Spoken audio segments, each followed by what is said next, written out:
Thank you.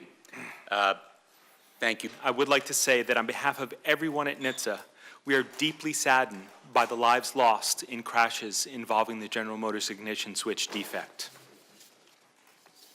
The 3 young women in the car in Wisconsin, 2 were killed, one of them. Our consumer complaint data on injury crashes with airbag non-deployments showed that neither the Cobalt nor the Ion stood out when compared to similar vehicles.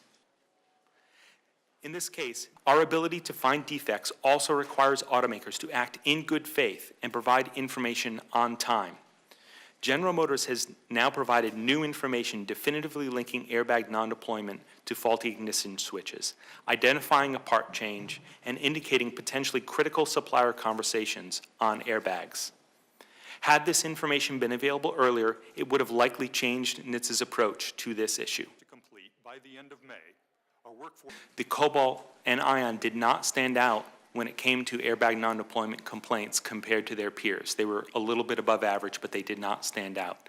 Second, in looking at the detailed crash investigations, the 2 that were available at the time, they were inconclusive as to the cause of airbag non-deployment. And I have in front of me a copy of the special. You didn't know that it was about ignition switches? You just thought it was you were looking at the airbags instead of the... At the time, our focus was trying to understand why airbags may not have been deployed. There were these added complaints about ignition switches or stalling. I believe the 260 number may have been all stalling complaints. I would have to check on that to be sure. It's not clear that all of those were related to the ignition switch. For those that are testifying for being here today.